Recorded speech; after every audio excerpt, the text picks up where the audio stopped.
ሰላም ውድ የዘናለም ቤተሰቦች፣ ዛሬ ወደ አፍሪካ ልብ እንጓዝና አንዲት የሀብታም ደሃ ሀገርን እንመለከታለን። ይህች ሀገር ከመሬቷ በታች ያለው ሀብቷ ቢሸጥ ምናልባት ከብዙ የዓለም ሀገሮች በላይ ትበለጽግ ነበር። ነገር ግን ህዝቦቿ ለብዙ ዘመናት በድህነት፣ በጦርነት፣ በረሃብና በስቃይ ኖረዋል። ይህች ሀገር ዲሞክራቲክ ሪፐብሊክ ኮንጎ ናት። ኮንጎም በካርታ ላይ ብቻ የምታስደንቅ ሀገር አይደለችም፣ በአካል ተገኝተው ሲያዩዋትም የምታሳሳ ነች። የቆዳ ስፋቷ ከ2.3 ሚሊዮን ካሬ ኪሎ ሜትር በላይ ሲሆን ይህም ማለት ከሀገራችን ኢትዮጵያ 2 እጥፍ ሲሆን፣ በሌላ ስሌት የምዕራብ አውሮፓ ብዙ ሀገሮች በአንድነት ከያዙት መሬት የሚበልጥ የቆዳ ስፋትን ይዛለች። ከ100 ሚሊዮን በላይ ህዝብ ያላት ኮንጎ በአፍሪካ ሁለተኛዋ ትልቅ ሀገር ናት። ነገር ግን ዛሬ የምናጋራችሁ ታሪክ ስለ ሀብቷ ብቻ ሳይሆን የሰቆቃ፣ የዝርፊያ፣ የቅኝ ግዛት፣ የሞትና ሽረት ታሪኳን ጭምር ነው። አብራችሁን ቆዩ።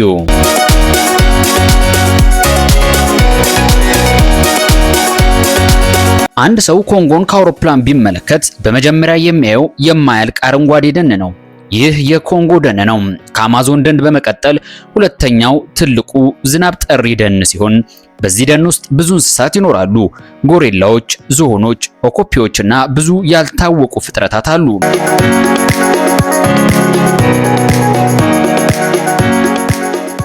ብዙ የዓለም ሳይንቲስቶች እስከዛሬ ድረስ ሙሉ በሙሉ ያልመረመሩት አካባቢ ሲሆን ከዚህ በታች የሚፈሰው ደግሞ አስደናቂው የኮንጎ ወንዝ ነው።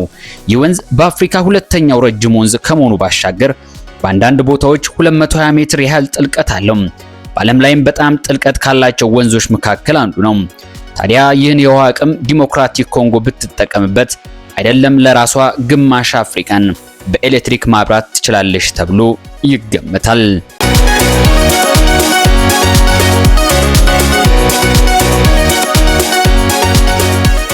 አሁን ደግሞ ወደ ታች ወርደን ከመሬት ስር ያለውን የኮንጎ ያልተነካ ሀብት እንመለከታለን።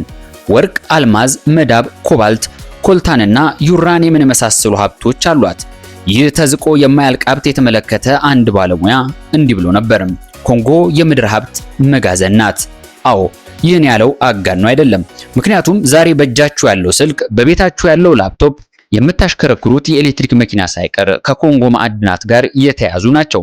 ኮባልት ከሌለ ዘመናዊ ባትሪዎች ስራቸውን ማከናወን ይከብዳቸዋል። ኮልታን ከሌለም ብዙ ኤሌክትሮኒክሶች ሊሰሩ አይችሉም። ይህ ሁሉ በኮንጎ ይገኛል። ነገር ግን የኮንጎ ህዝብ ኑሮ አሳዛኝ ነው። ይህ ሁሉ ሀብት የያዘች ሀገር እንዴት ድሃ ሆነች? ይህን ለማወቅ ታሪክን የኋሊት ተጉዘን ኮንጎን እንመለከታለን።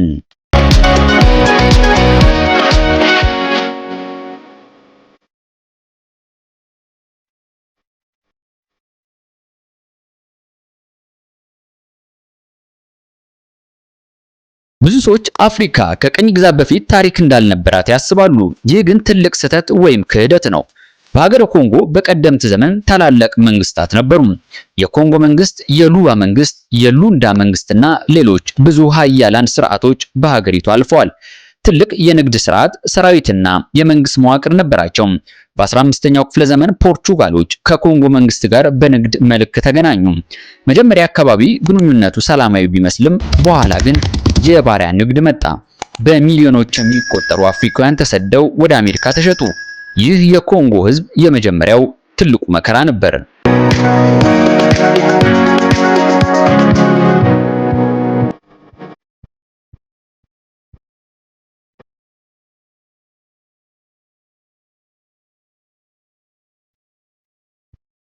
1885 አንድ አስገራሚ ነገር ተከሰተ። በበርሊን ጉባኤ የአውሮፓ ሀያላን ሀገሮች አፍሪካን ለመቀራመት ባደረጉት ስብሰባ በካርታ ላይ አፍሪካውያንን ተከፋፈሉ። አንድም የአፍሪካ ተወካይ ባልነበረው በዚህ ጉባኤ አፍሪካን ያለ አፍሪካውያን ይሁንታ ተከፋፈሉ። ታዲያ በዚያን ጊዜ የቤልጅየም ንጉስ የነበረው ሊዮፖልድ ሁለተኛ ኮንጎን እንደ ግል ንብረቱ አገኘ። አዎ፣ አንድ ሙሉ ሀገር ለአንድ ሰው ተሰጠች። ይህ በታሪክ ያልተለመደ ነበር። ነገር ግን ንቀት የወለደውን ግዞት ቤልጅየም በኮንጎ ላይ ያደረገች።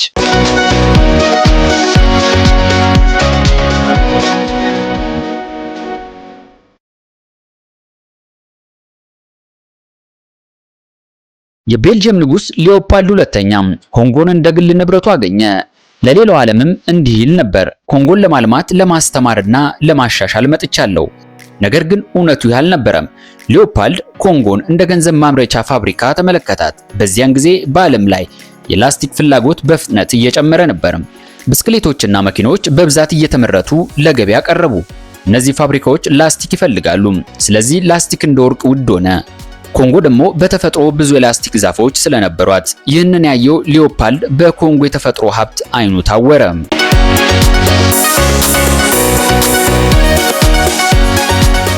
ጥጋበኛው ሊዮፓልድ የኮንጎ ሰዎች ወደ ደን እንዲገቡና ላስቲክ እንዲሰበስቡ አስገደደ። እያንዳንዱ መንደርም የተወሰነለትን መጠን ማምጣት ግዴታው ስለመሆኑ ማስጠንቀቂያ ሰጠ። ካልተሳካስ? አዎ ካልተሳካ ትልቅ ቅጣት ነበር። ቅጣቱ ግን ቀላል አልነበረም። ሰዎች ይገረፋሉ፣ ቤታቸው ይቃጠላል፣ ሴቶችና የላስቲክ አምጪዎቹ ልጆች እንደ እስረኛ ይወሰዳሉ። ከፍ ሲልም አንድ ወንድ ላስቲክ ለመሰብሰብ ሲሄድ ቤተሰቡ እንዳያመልጥ በወታደሮች ይታገትና በማጎሪያ ይቀመጣል። ሰውየው ተመልሶ በቂ ላስቲክ ካላመጣ ቤተሰቡ አደጋ ውስጥ ስለሚገባ እምጥ ይሁን ስምጥ ገብቶ ማምጣት ግድ ይለዋል።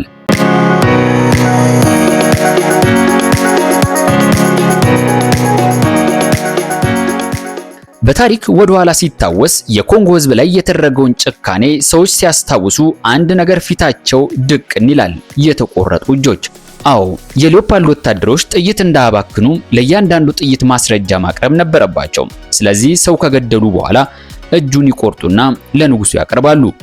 በጊዜ ሂደት ግን ይህ ስርዓት የለየለትና እጅግ አሰቃቂ ወደሆነ ወንጀል ተቀየረ። አንዳንድ ወታደሮች ሰው ሳይገድሉ እጅ ብቻ ይቆርጡ ጀመር። ሕፃናት ሳይቀሩ እጃቸውን ተቆረጡ። አንዳንድ ሰዎች የቤተሰቦቻቸውን እጆች በገዛ ዓይናቸው ሲቆረጡ እንዲያዩ ተገደዱ።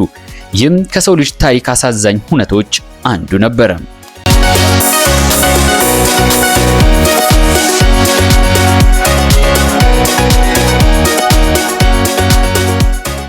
ከ1885 እስከ 1908 ቤልጂየም ኮንጎን በጨቆነችበት የቅኝ ዘመን የኮንጎ ሕዝብ ቁጥር በጣም ቀነሰ።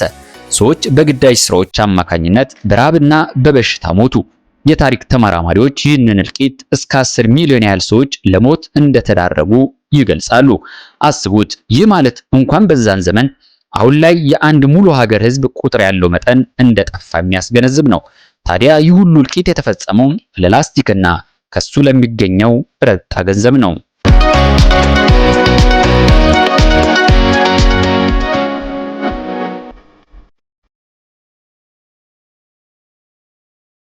መጀመሪያ መላው ዓለም ቤልጂየም በኮንጎ ምን እየፈጸመች እንደነበር አላወቅም። ምክንያቱም ሊዮፓልድ እውነቱን ይደብቅ ነበር። ነገር ግን ሚስዮናውያን፣ ጋዜጠኞችና ተጓዦች እውነቱን ማየት ጀመሩ። ፎቶግራፎች ተነሱ። የተቆረጡ እጆች ታዩ። የተቃጠሉ መንደሮች፣ የተሰቃዩ ሰዎች ታዩ። ቀስ በቀስም ዓለም ይቆጣ ጀመር። የቤልጂየም መንግስትም ትልቅ ጫና ውስጥ ገባ። ሊዮፓልድ ዓለም ሁሉን ነገር ሲያውቅበት ኮንጎን ለቆ ወጣ።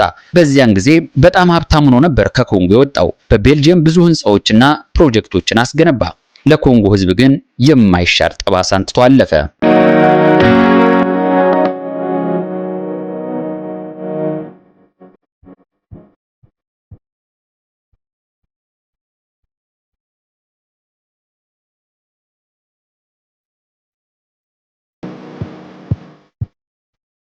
ብዙ ሰዎች የማያውቁት አስገራሚ እውነት አለ። በ1945 አሜሪካ በጃፓኖቹ ሂሮሺማና ናጋሳኪ ላይ ጣለችው አቶሚክ ቦምብ የተሰራው በከፊል ከኮንጎ በወጣ ዩራኒየም ነበር። ኮንጎ በዓለም ታሪክ በዚህም መንገድ ተጽዕኖ አሳድራለች። ነገር ግን ኮንጎያን ከዚህ ሀብት ጥቅም አላገኙም። በ1950ዎቹ ላይ በመላው አፍሪካ የነጻነት እንቅስቃሴ የተነሳ ጋና ነጻ ሆነች። ሌሎች ሀገሮችም ነጻነት መጠየቅ ጀመሩ። በኮንጎም አዲስ ትውልድ አንሰራራ። አዲሱ ትውልድ አንድ ጥያቄ አነሳ። ሀገራችን ሀብታም እንደሆነች ግልጽ ነው፣ ለምን እኛ ድሃዎች ሆነን? ይህ ጥያቄ በሺዎች አእምሮ ውስጥ ተመላለሰ። በዚህም አንድ ወጣት መሪ ብቅ አለ። ስሙም ፓትሪስ ሉምቡምባ ይባላል። ሉምቡምባ የኮንጎን ታሪክ ለዘላለም የሚቀይር ሰው ሊሆን ነበር። ግን ይህ አልሆነም። ምን ተፈጠረ?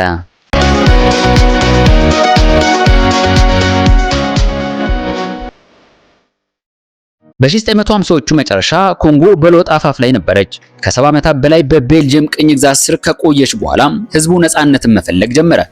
በከተሞች ውስጥ የተማሩ ወጣቶች እየበዙ መጡ። ሰዎች ጋዜጣ ያነቡ ጀመር።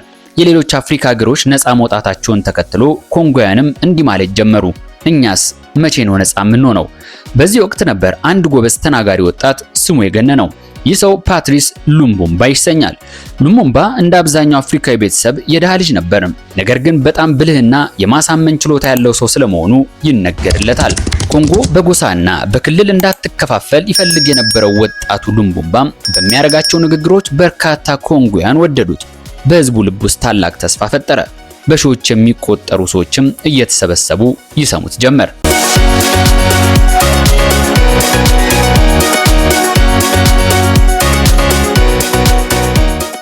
በመጨረሻ ሉሙምባ ያቀጣጠለውን አብዮት መቋቋም ያልቻለችው ቤልጅየም ሀገሪቱን ለቃ ሙሉ ለሙሉ ወጣች። ሰኔ 30 1960 ኮንጎ ነፃነት አገኘች። በዋና ከተማዋ ኪንሻሳ ታላቅ ሰልፍ ተደረገ። በዚህ ዝግጅት የቤልጅየሙ ንጉስ እንኳን ተገኝቶ ነበረ። በንግግሩም ቤልጅየም ኮንጎን እንዳሳደገችና ወደ እድገት ማማ እንደወሰደቻት ገለጸ። ከንጉሱ በኋላ ማይኩን ተቀብሎ ንግግር ያደረገው ሉሙምባ የሰነዘረው ቦምብ የሆነ ሐሳብ በአፍሪካ ታሪክ ከሚታወሱ ንግግሮች አንዱ ሆኖ ቀረ። እንዲህ ሲል ንግግሩን ቀጠለ። የቅኝ ግዛት ማለት ጭካኔ፣ ውርደትና መከራ ነው። ካሁን በኋላ እኛ ይህን መሸከም አንችልም ሲል ገለጸ። ብዙ ኮንጎያንም ከዚህ ንግግር በኋላ በቁጭት ከዓይናቸው እንባ ፈሰሰ። ነገር ግን በርካታ የምዕራባውያን መንግስታት በሉሙምባ ንግግር ተቆጡ። ከንፈራቸውንም ነክሰው ቂም ያዙበት። ኮንጎ ነፃ ሆና ጥቂት ቀናት እንኳን ሳትቆይ ሰራዊቱ ተበተነም። በአንዳንድ አካባቢዎች አመፅ ተነሳ። እጅግ በጣም ሀብት ያካበተው የማዕድን ክልል ተብሎ የሚጠራው ካታንጋ ከኮንጎ ለመገንጠል ጥያቄ አነሳ። ይህ ለሉሙምባ ትልቅ ፈተና ሆኖ ኮንጎ መበታተን ጀመረች። በዚያ ጊዜ ዓለም በሁለት ኃያላን ጎራ ተከፍሎ ነበር። አንዱ የነ አሜሪካ፣ ሌላኛው ደግሞ የነ ሶቪየት ህብረት። ሁለቱም በዓለም ላይ ያላቸውን ጉልበት ለማሳየት ተጽዕኖ ለማሳደር ይፎካከሩ ነበር። ኮንጎ በማዕድን ሀብቷ ምክንያት በጣም ተጠቃሚ ሀገር ስለነበረች ሁለቱም ጎራዎች ፈለጓት። ሉሙምባም እርዳታን ፍለጋና አብሮ ለመስራት ከሶቪየት ህብረት ጋር ግንኙነት ጀመረ። ይህ ደግሞ አሜሪካንና አጋሮቿን አበሳጫቸው። 1960 መጨረሻ ላይ የፖለቲካ ቀውስ ተባባሰ። በዚህ ጊዜ አንድ ወጣት ወታደራዊ መሪ ብቅ አለ። ይህ ሰው ሙቡቱ ሴሴ ሴሴኮ ነበረ።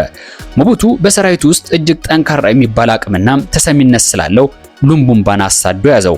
ራስን በራስ የማበላላቱ ሂደት በምዕራባውያን ተጀመረ። በ1961 ዓ.ም ሉሙምባ ተገደለ። ግድያው እስከዛሬ ድረስ በአፍሪካ ታሪክ ከሚያሳዝኑ ክስተቶች አንዱ ነው። በርካታ ኮንጎያን ሉሙምባን ብሔራዊ የነጻነት ጀግና አድርገው አወደሱት። ከሞተ በኋላም ስሙ በአፍሪካ የነጻነት ትግል ታሪክ ውስጥ በክብር ተጻፈ። እስካሁን በኮንጎ ታሪክ ውስጥ ከንጉስ ሌኦፖልድ ጭካኔ፣ ከሉሙምባ ግድያ እስከ ሙቡቱ አገዛዝ ድረስ ተመልክተናል። አሁን ግን አንድ ጥያቄ እናንሳ። ኮንጎ ዛሬስ ምን ላይ ነች? አዎ፣ በእጃችሁ ላይ ያለው ላፕቶፖች፣ ታብሌቶች፣ ብዙ ዘመናዊ መሳሪያዎቻችንን ለመስራት ከሚፈለጉ ማዕድናት አንዱ ኮልታን ነው። ኮልታን ውስጥ የሚገኘው ታንታለም በኤሌክትሮኒክስ እጅግ ጠቃሚ ነው። የዓለም ትልቅ የኮልታን ክምችት የሚገኝባት ሀገር ደግሞ ኮንጎ ነች። ዛሬ ዓለም ወደ ኤሌክትሪክ መኪኖች ፊቱን እያዞረ ነው። ታዲያ ለዚህ ደግሞ የመኪና ባትሪዎች ኮባልት ይፈልጋሉ። ኮባልት ደግሞ በብዛት የሚገኘው በኮንጎ ነው። የዓለም የኮባልት ምርትን ለማግኘት ትልቁን ድርሻ የምትወጣው ኮንጎ ነች። ያም ማለት ዛሬ በዓለም የሚሸጡ ብዙ ኤሌክትሪክ መኪኖች መነሻቸው ከኮንጎ ሀብት ጋር በቀጥታ ይያያዛል። በወርቅ፣ በአልማዝ፣ በመዳብ፣ በኮባልት፣ በኮልታንና በሌሎች ሀብቶች የተትረፈረፈችው ኮንጎ ነገር ግን በቅጡ እንኳን ዜጎቿን መመገብ ያልቻለችው ሀገር፣ ህዝቧ በድህነት ውስጥ ይኖራል። ምክንያቶቹ ብዙ ናቸው። የረጅም ዘመን ቅኝ ግዛት፣ ሙስና፣ ጦርነት፣ ደካማ ተቋማት፣ ህገወጥ የማዕድን ንግድና የውጭ ጣልቃ ገብነት። ይህ ሁሉ ሀብቱ ለህዝቡ እንዳይደርስና ባይተዋር ተመልካች እንዲሆን አድርጎታል።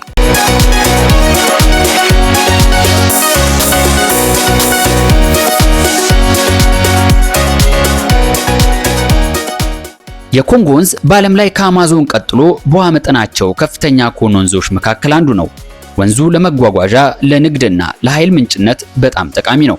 ይህንና መሰል ወንዞችን ይዛ በውሃ ኃይል ብቻ አፍሪካም በመብራት ኃይል መሸፈን የሚችል አቅም ያላት ኮንጎ እንኳን ለአፍሪካውያን ቀርቶ ለራሷ መሆን ተስኗት በእርስ በርስ ጦርነትና ድህነት ህዝቧ ይማቀቃል። የኮንጎ ሁኔታ የሚያስገርም ታሪክ ነው። የተፈጥሮ ሀብት በብዛት ያለባት ሀገር፣ ነገር ግን ለዘመናት በጭቆና በጦርነትና ሙስና የተጎዳች። ከኮንጎ የምንማረው አንድ ትልቅ ነገር አለ። ሀብት ብቻውን ልማትን አያመጣም። ፍትህ፣ ሰላም፣ ጠንካራ ተቋማትና ጥሩ አስተዳደር ካልኖሩ ብዙ ሀብት ያላት ሀገር እንኳን ድሃ ልትሆን ትችላለች። ለዚህም ኮንጎ ምሳሌ ነች።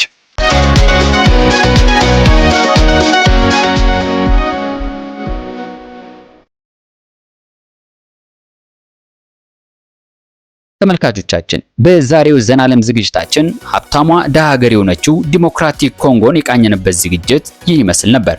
ቻናላችንን ሰብስክራይብ፣ ሼር እንዲሁም ቪዲዮን ላይክ እና ኮመንት በማድረግ ቤተሰብ እንድትሆኑ እየጋበዝኩ ተሰናበትኩ። ሰናይ ጊዜ